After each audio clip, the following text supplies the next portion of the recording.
there's, a major loss that occurred, of not being able to make it to Barcelona, in terms of, seeing a family member or someone that you really needed to see, and that was the only time you could see them, or whatever else it is. Were you then just destined to do that, or did you have the choice to get on that plane?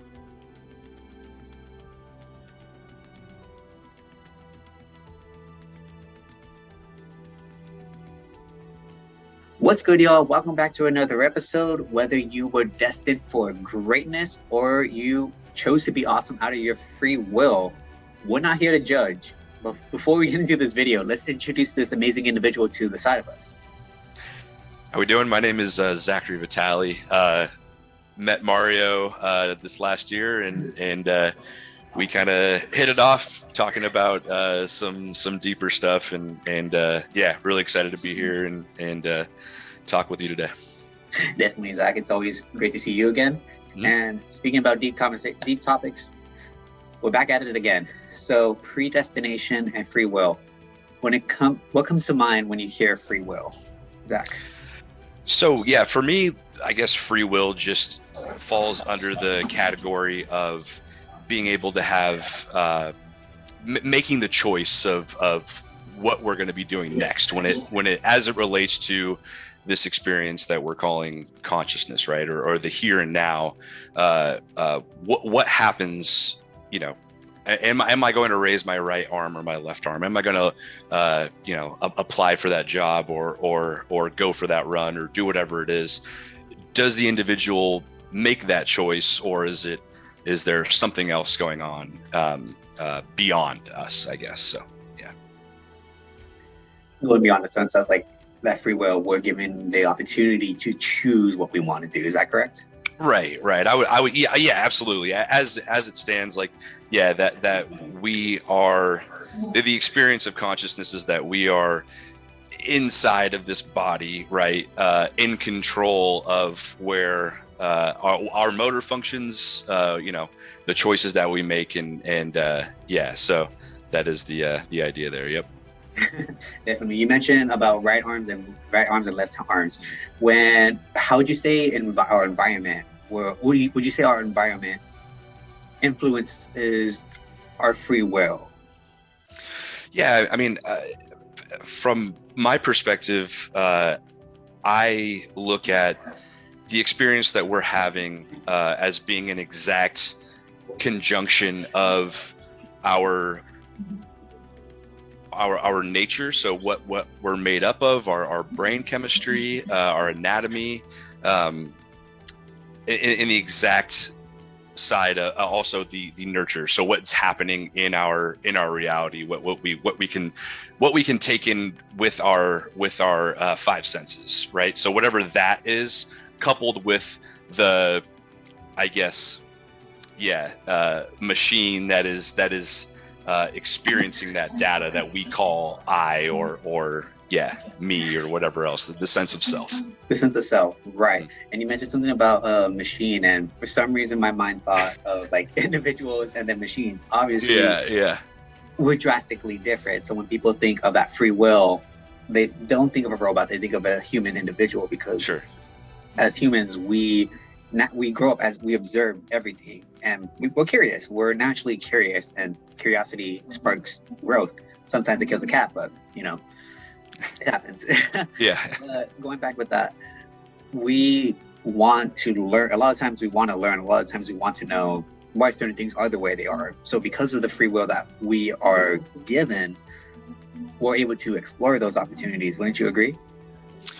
I guess so. Yeah. I mean, from where my perspective in terms of how we operate with free will, right? So I look at free will and consciousness as two sides of the same coin, right? So we have the experience that we call here and now as these beings, and it very much feels like we are in this body operating and having complete control of it, right? Having the free will to be able to move around, right? If I say, hey, Mario, raise your right or left hand right now. Go ahead and pick one, right? So you picked your left, right? You picked your left. For whatever reason, you raised your left hand. Now that can either be that Mario decided, so whatever that like thing is that you got to decide, that would be you having the free will, or there's the perspective of the firing of your electrons in your brain, coupled with the muscles in your arm, coupled with every single experience that Mario has had up until this exact point.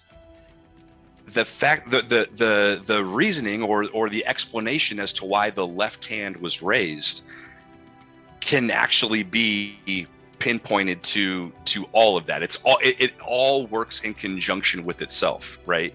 And I guess that's kind of where my perspective is that whatever we're doing in the here and now, it's an exact, like if you look at like a mathematical equation or something, right? Like the exact solution, what's called the solution here and now, the equation is every single experience that we've ever had and the exact moment, the exact place, the exact experience that the brain, the body, the eye is having is then the left hand is the answer, is the solution, if that makes any sense, right? So like, and when you look at it that way, you kind of think less of, oh, it's I that is separate from everything else that's doing this, but rather that it's all connected, that it all has to happen. The exact, moment in the middle of the equation that was Mario at, 5 years old or 10 years old, then got you to raise your left hand for whatever reason, right? But we can say, oh, well,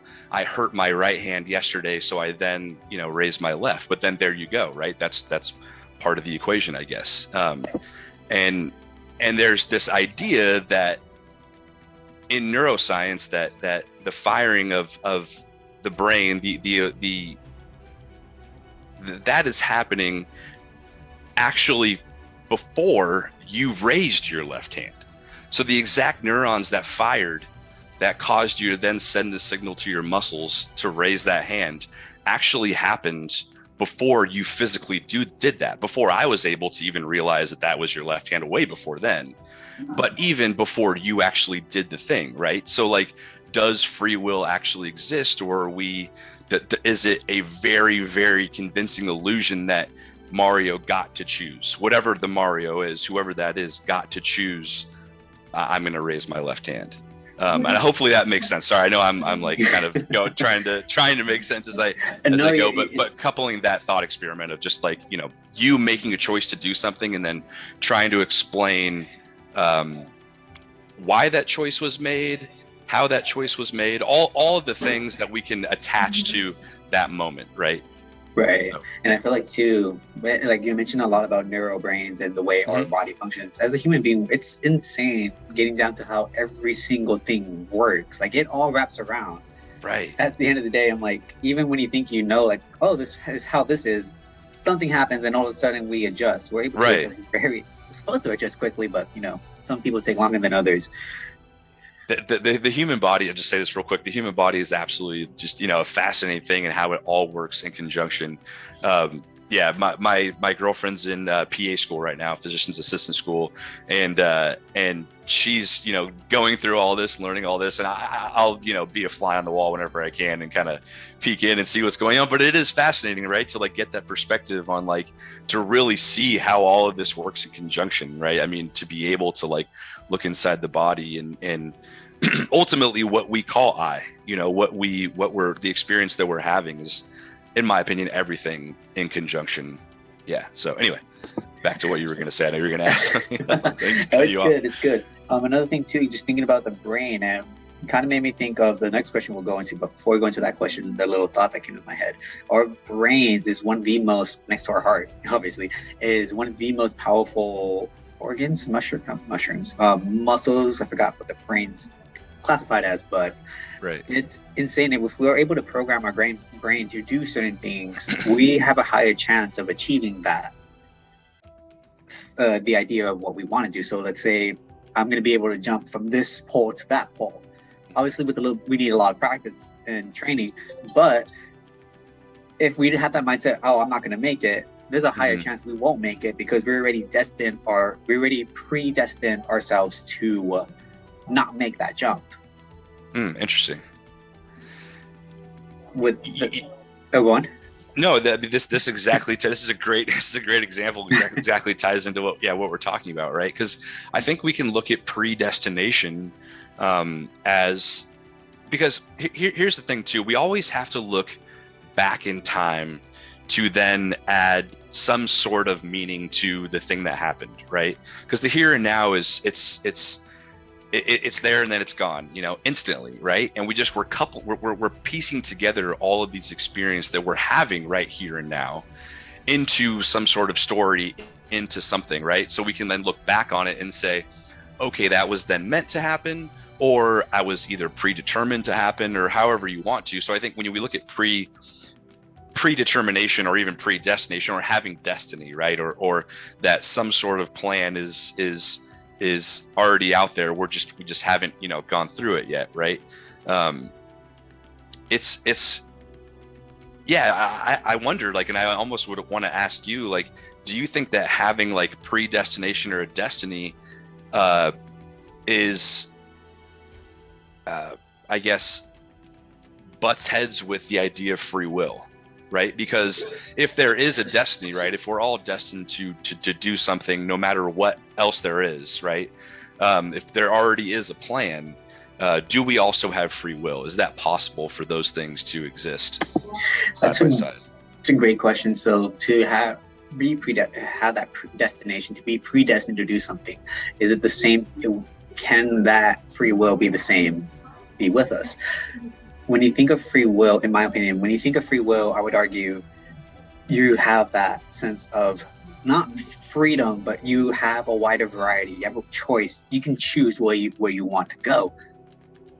When you're destined for something, I think of this scenario. You're on a plane.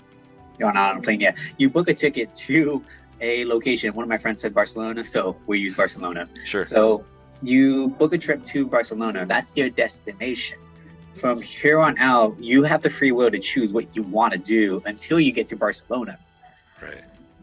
So to answer your question, Zach, does predestination free will collide? Yes, I feel like it does. At that moment, maybe that free will, because of free will, we get to explore, we get to see where we want to go. At the end of the day, we're destined, where our destiny is, whether we know it or not, that's always going to be there for us. We may feel we're destined for this one thing. However, that's just our free will saying, hey, let's go here. Where in actuality, we were destined to be on the other side. Right. Yeah, I understand that. And then I would say, okay, we'll go with like the plane example. Well, then what happens if there's a medical emergency and the plane needs to land in, who knows where? And now you're there in that place, right? So like, did you have any free will or any say in that happening, that the person that you were on the plane with had a panic attack or something happened and they had to ground the plane? I don't want to go too extreme with that. Yeah, no, you're great. But where you then you end up in in somewhere else. They I don't not very good geographically where that could like logically be. But yeah, if you had to land right and you never got to Barcelona and you missed that thing that you were supposed to be at, right? The whole original experience. Right. Like your I guess we can then put that into like a predestined situation, right? Because all of those things were going to happen. But yeah, what if there's a major loss that occurred, of not being able to make it to Barcelona, in terms of seeing a family member or someone that you really needed to see, and that was the only time you could see them, or whatever else it is. Were you then just destined to do that, or did you have the choice to get on that plane and that is very under control? Situations do happen, and it goes back to we just naturally adapt to situations. Some of us, if God forbid, if that situation would happen, because everyone wants to go to Barcelona, not somewhere else. But going with that scenario, it goes back to that choice that we have. We could be upset that we're not at Barcelona, or we can enjoy the process. And as individuals, we have a hard time accepting delayed gratification. We get in our own way of our destination. Yes, our original, one of the example, our original intent was to go to Barcelona, and we still want to go there. That is our expectation. That is our goal. However, there's hiccups that go along the way, of course. Whatever those hiccups and issues that we go through, we can always learn from them. At the same time, we can choose not to, and I feel like that's free will. We can choose to. What we can still choose. I'm losing my mind with that. Oh, you're good. We can choose to be happy with the outcome and have an open mind, or we can choose to be bitter and upset. And both of them are valid. There's no right or wrong. Right. I mean, to kind of go off of what you're talking about, especially if we look at things as if they were only going to happen one way, right? Like whatever it is that does happen was only going to happen that way, right? And there are a lot of things that happen in our experience that affect us that are outside of our control, right? And a big thing that I try to adhere to, and especially as I've gotten older, is stoicism and essentially having complete acceptance of whatever reality you're experiencing, because there's no and even in the worst of examples and the best of examples that you can come up with, right, to be able to fully accept the outcome of what that is, or accept the reality, because if you get on that plane to Barcelona and there's a medical emergency and it gets grounded in Timbuktu, you were always going to, that's what happened, right? That was outside of your control. And I think that it's important to be able to come to terms with those things. And also we have the ability to give it meaning however we want. We can call it predestination. We can call it destiny. We can call it whatever we want to call it, really. But again, there's so many things that happen that are outside of our control, and we carry them as if we had control, that we could have done something differently, right? I do this a lot. Responsibility. Or like, oh, if I did something differently, or if I just didn't get on that plane, I wouldn't be stuck on this, in Timbuktu, I'd be in Barcelona right now, this, that, and the other. You can carry that annoyance or hold on to those things, right? And not accepting the reality. And then, you're holding on to those things, you're carrying it. Now, again, I guess we're talking a little, we're now kind of going down a different road, but yeah, anyway, I don't want to go too far off of that. But Barcelona, yeah. He's like, oh man, now I have all this baggage on me. Yeah, right, exactly. You mentioned stoicism, and you kind of had me brought up a question. And I'm losing my train of thought with that, but stoicism. What got you into learning a little bit about stoicism? I mean, I first I started reading Marcus Aurelius's Meditations, so that was kind of one of the first. I mean, I had learned of Stoic philosophy before, but really got into it after reading Marcus Aurelius, just because everything that's in that book. I mean, for anyone who doesn't know, it's essentially, I mean, his journal that he wrote during his time as Emperor of Rome at the end of the Pax Romana. So during the best time of Rome, he was at the tail end of that period, and someone who would be considered at the top, at the very top, right? I mean, the most power, right, and the most influence, writing about these very intimate things that are going on inside, right? Like very human experiences, and to be articulated in the way that he had, and studying philosophy and asking those deeper questions. I think it's important that we are able to ask deeper questions and have these conversations, because I guess it just allows us, because we can even tie this back into the elasticity of our brains, right? And being able to mold how we think and how we do certain things, right? having these conversations, being able to kind of exercise that muscle that is the brain and kind of challenge it a little bit and really dive deeper is very important. And to have someone like that during his time talk about these things and again, it's very much centered around the complete acceptance of your reality and the experience that we're having. It's easier said than done when things are comfortable than they are uncomfortable. But I think that, and I do this a lot, right? That you just feel like, oh, if I would have done something differently, this would have happened, or I wish that, you hold on to those things that happened in the past, and they then affect that here and now. When like, I believe that, all we have is a here and now. Like, I think that we're all just here and now beings experiencing this, what we call, I or Zach or Mario, whoever, but it's just, I don't know, it's this very unique experience that we call consciousness. And I just think that we would be doing our self-aware species a disservice by not diving deeper and asking questions that really make you think and really make you have to articulate certain thoughts and ideas. It's one thing to like have them, and then it's another thing to be able to articulate them and put them down on paper. And I think that's what also is so amazing about meditations, is that as well, just being able to do that and have it still hold up. And the Bible, I mean, that's another thing. I mean, like, this goes, like, we have such pillars from our past, from really like, deep thinking, right? Yeah. I mean, like, at the end of the day, like, Jesus Christ himself, like the man who was Jesus, regardless if we believe that there were any sort of supernatural aspects about him, was still someone who like made people think, right?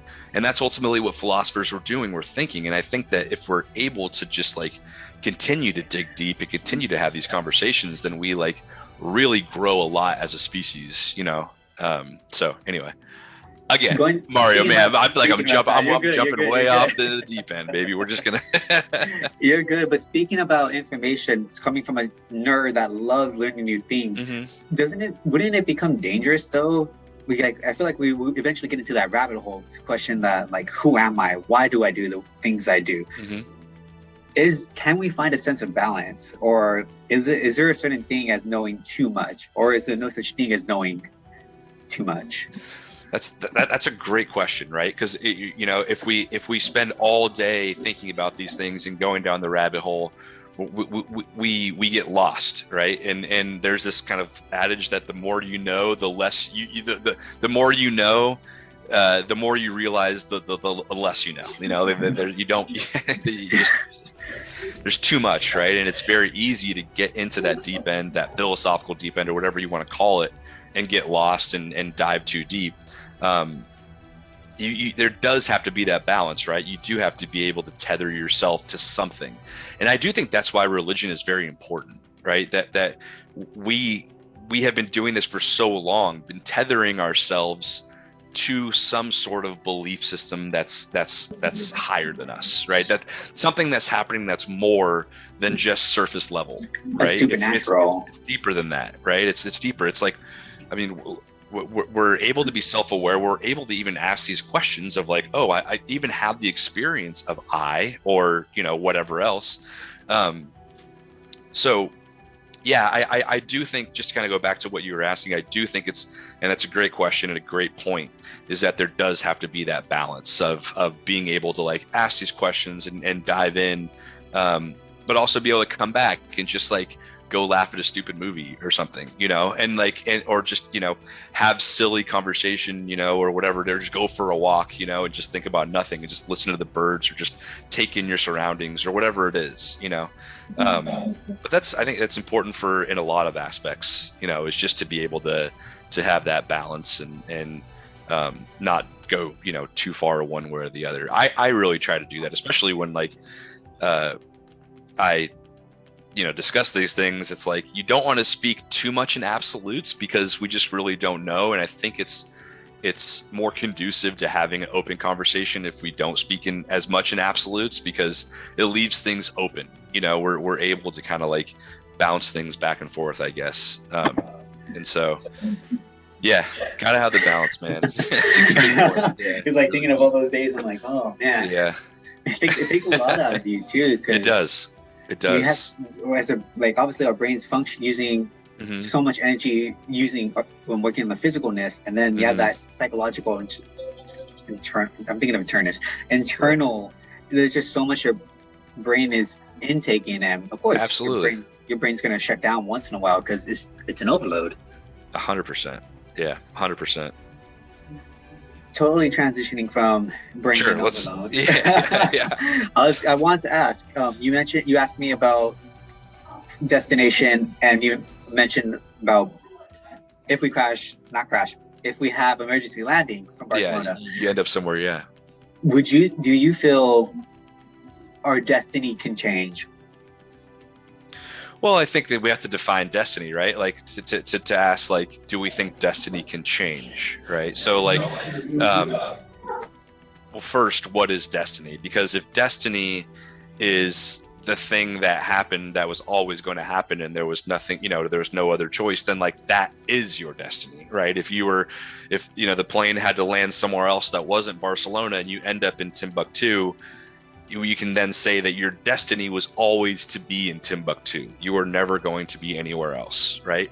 And I think that's where we can attach destiny to, and predestination. We have to attach it after it's happened, right? Like we can say that, like, oh, I'm destined to be a professional athlete, but then sit on the couch all day and eat bonbons and watch cartoons. You're not going to become a professional athlete, right? That we just know that. No matter how much you want to say you're predestined to do that, it still takes action. It still takes work to produce an outcome. And so I think when we look at destiny, predestination, we always have to look at it from the rearview mirror and look what's already happened, because then we can say, okay, you were always predestined to be in Timbuktu. Your destiny was not to be, in Barcelona. The really difficult part comes when the plane does crash and there are no survivors, and you have to say, were those people destined for that outcome? Was that the destiny? Was that always going to happen? That's where things get, more difficult. So. You mentioned a good point too, though, as someone that likes to help out other individuals and just being around society. We're unique. Yeah. But yeah. A lot of us, we take responsibility for what happens. Like sticking with that example, if we crash and we're one of the only survivors, it's gonna take a lot out of us, because obviously we didn't know the person next to us, but right. Their lives just ended. There's nothing we can do about it. Right. There's going to be that little guilt that we could have done something. Like I should have said hi to that person, made them smile. Right. And yeah, I mean, interesting. Go on. Yeah, no, I mean, and that's, we're not immune to emotion, right? We're not immune to having those like immediate emotional responses to things. So to go off that example, God forbid we're in an accident and we're the only survivors, right? We're going to carry some guilt there. There's no denying that. There's no way that we can not have emotional responses. We're ultimately emotional beings. I think the important thing is again, how we attach meaning to that thing, and that's where all that comes in, because you could go through something like that and never recover and be psychologically destroyed, or you could also be motivated by it and it makes you do great things and this, that, and the other. But ultimately, even going back to Stoicism, is that you're going to have emotional responses to things, but that doesn't have to be the end of it, right? It doesn't have to be where you draw the line and just live in that emotional response. You can go deeper than that. You can we have the ability to like then look at that emotional response, right? Like I can have the feeling of anger, but then I can also think, okay, why am I angry? What is going on there? What is that emotion? What is that actually? And I guess, yeah, we are going to all just have those knee-jerk reactions. And this is why we assign, these things destiny, and we assign them, this was always meant to be, and this is always going to happen. It's a way that we're able to deal with them. We're able to deal with like really hard things. People get through really difficult things in life knowing that as terrible as that was, it happened.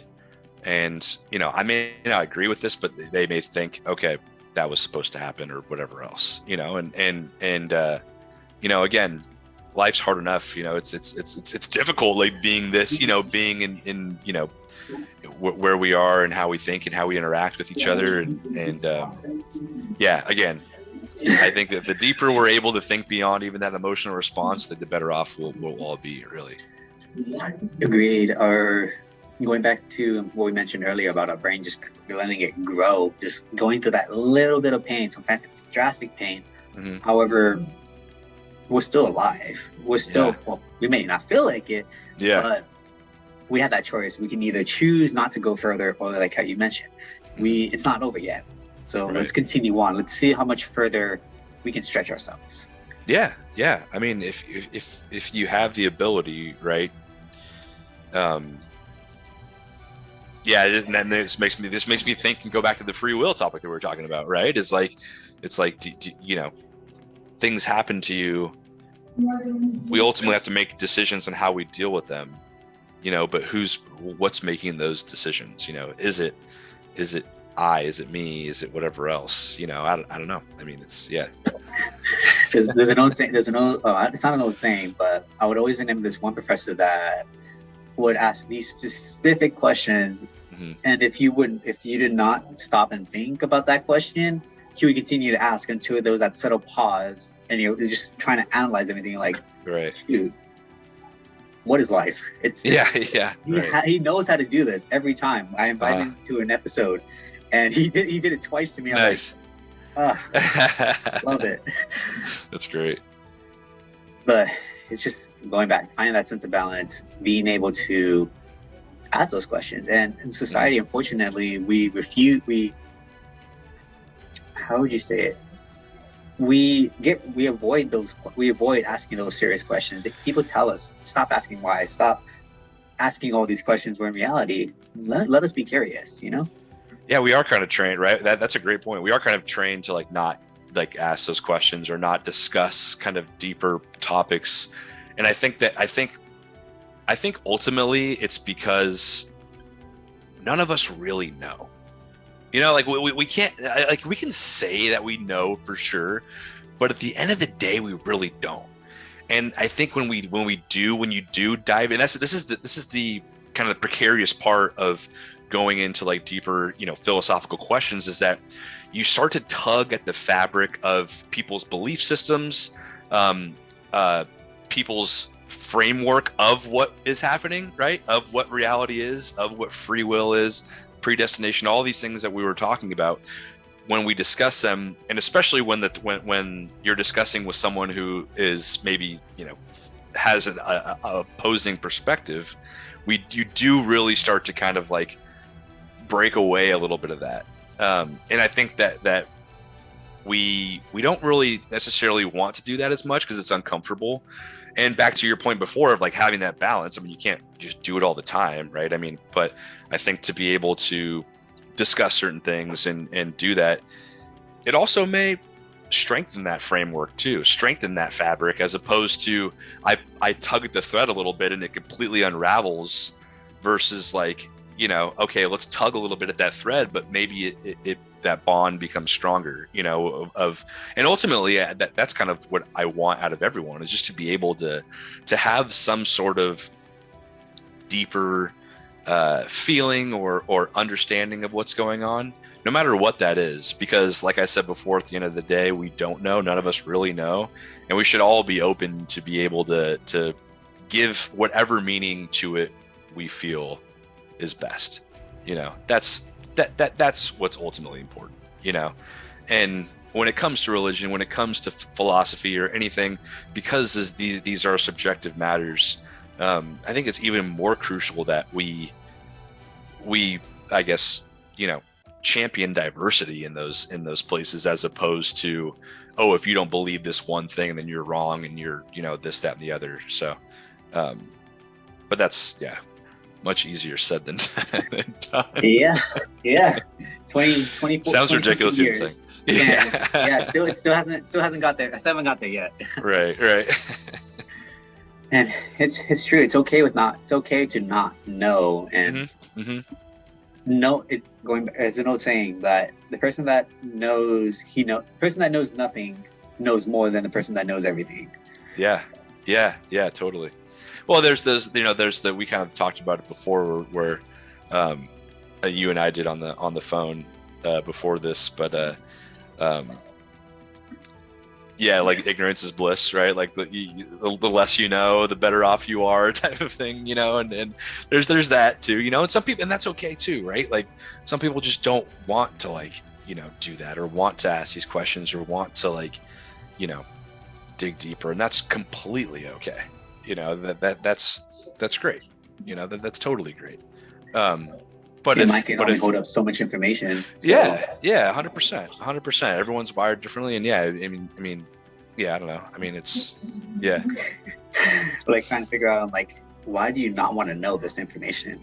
Yeah, right. Or even just ask or be curious. Yeah, it's kind of scary, right? You just I don't know. That's what happened with me. I grew up a very religious person, and grew up in Catholicism and Christianity, and went to a private school my entire life from 3rd grade through high school. And I took a comparative religions class my senior year. And that was the first time that someone had kind of tugged at the fabric of my belief system, and it's whoa, really learning about other religions and realizing that there's so many correlations to all of these, and just the fact that we even have so many different religions, it's a really beautiful thing. And then you start to kind of wonder, damn, did I just get lucky and born into the correct one?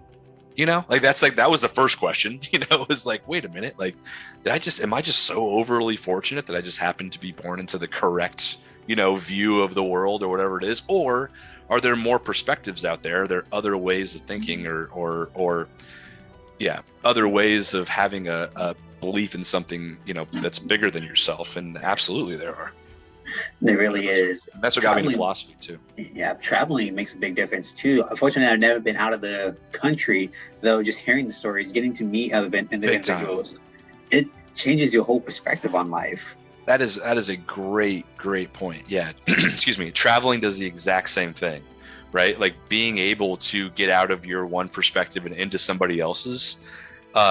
It's why it becomes addicting, or people really want to do it, because you kind of come back to your, way of doing things. And then you kind of think about that experience, and you're man, wow, now I want to do that again. I want that kind of same feeling. I want to be a little uncomfortable. And I think that's where that growth is. You talk about that pain or whatever to kind of gain some growth, right? Muscle has to tear in order to grow and get bigger. And the same with how we think and the way our brain works and experiencing those things. And travel is a huge